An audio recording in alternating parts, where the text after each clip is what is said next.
क्या बच्चों की सुरक्षा के लिए बना पीओसीएसओ कानून अब बहस केंद्र में है? सुप्रीम कोर्ट ने पीओसीएसओ के दुरुपयोग पर चिंता जताई है। यानी कि जो सुप्रीम कोर्ट है उन्होंने पीओसीएस के दुरुपयोग पर चिंता जताई है। उन्होंने कहा कि लड़का लड़की को भागने से सरकार कैसे रोकेगी ये नई चीजें आजमाने की उम्र। समाचार, हाल ही में सुप्रीम कोर्ट ने पीओसीएसओ यानी protection of children for sexual ऑफेंसों के एक्ट 2012 के संभावित दुरुपयोग पर चिंता व्यक्त किया गया है। यानी कि ये एक्ट जो है वो 2012 के संभावित दुरुपयोग पर चिंता व्यक्त की गई है। अदालत ने कहा है कि मामलों में किशोरा लड़का और लड़की के आपसी प्रेम संबंध या साथ भाग जाने की घटनाओं में भी पीओसीएसओ के कठोर धाराएं लगा दी जाती हैं, जबकि हर मामला यौन शोषण का नहीं होता है। यानी सरकार ने अब जो पीओसीएसओ का मतलब जो कठोर धाराएं होती हैं वो अब इस मामलों में भी लगाया जाएगा। सुप्रीम कोर्ट ने कहा कि किशोरावस्था ऐसी अवस्था है जहां बच्चे भावनात्मक रूप से परिपक्व नहीं होते हैं और कई नई चीजों को समझने तथा अनुभव करने की कोशिश करते हैं। यानी सुप्रीम कोर्ट ने कहा है कि ये किशोरावस्था जो होता है ऐसी अवस्था है जहां बच्चों के जो भावनात्मक परिपक्व होते हैं वो पूरे तरह से नहीं होते हैं और नई नई चीजों को समझने तथा अनुभव करने की कोशिश करते हैं। इसीलिए हर मामलों को उसकी परिस्थितियों के आधार पर देखना चाहिए, न केवल उम्र के आधार पर। यानी उनका कहना है कि अगर ऐसे मामले आ रहे हैं तो उनको परिस्थितियों के आधार पर देखना चाहिए, न कि केवल उम्र के आधार पर कठोर आपराधिक कार्रवाई करनी चाहिए।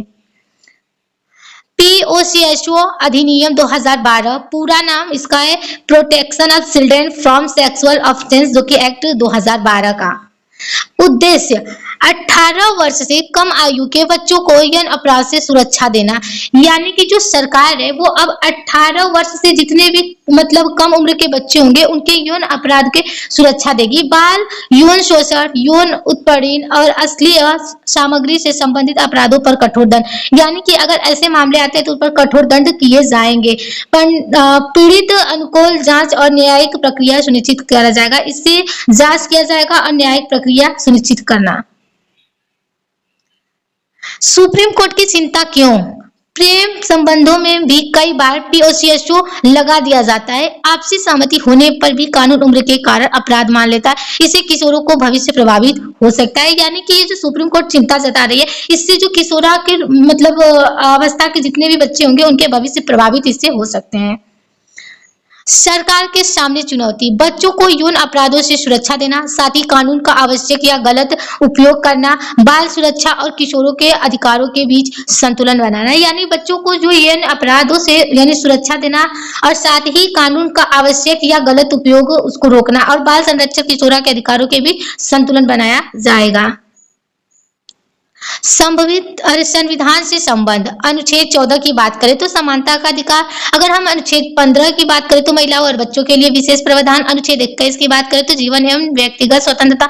अनुच्छेद अगर 39 की बात करें तो बच्चों के स्वास्थ्य, विकास और संरक्षण का निर्देश। यानी कि जो 14 है वो हमें समानता का अधिकार देता है और जो 15 है महिलाओं और बच्चों के विशेष प्रावधान का ध्यान देता है और जो 21 है वो हमारे जीवन का और जो 30 है बच्चों के स्वास्थ्य और विकास से रिलेटेड है।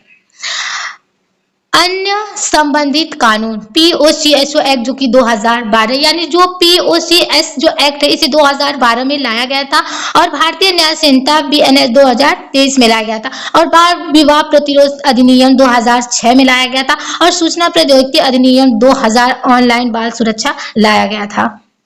सामाजिक मुद्दे, किशोरावस्था में भावनात्मक एवं मानसिक परिवर्तन, बाल विवाह, ऑनलाइन ग्रूमिंग और साइबर अपराध, यौन शोषण एवं जागरूकता की कमी। यानी कि सामाजिक मुद्दों को अगर देखें तो किशोरावस्था में ज्यादातर की भावनात्मक में आकर और मानसिक परिवर्तन के कारण ये किशोरावस्था में ज्यादा होता है और बाल विवाह, ऑनलाइन और ग्रूमिंग और साइबर अपराध, यौन सुरक्षा एवं जागरूकता की कमी है अभी भी समाज में।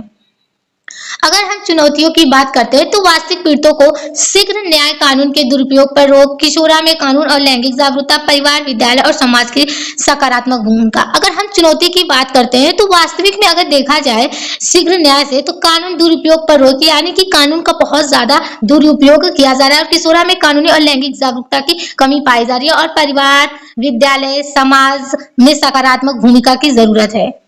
अगर हम निष्कर्ष की बात करते हैं तो सुप्रीम कोर्ट का संदेश है कि पीओसीएसओ कानून की कठोरता आवश्यक है, लेकिन इसका उपयोग विवेकपूर्ण ढंग से होना चाहिए। यानी कि जो सुप्रीम कोर्ट है उनका संदेश ये है कि जो पीओसीएसओ कानून है उसकी जो कठोरता की आवश्यकता है उससे मतलब अगर प्रयोग करना है तो सही ढंग से करना होगा।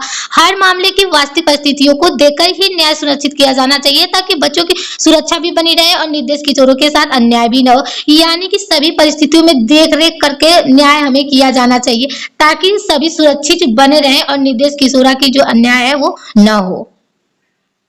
Thank you everyone.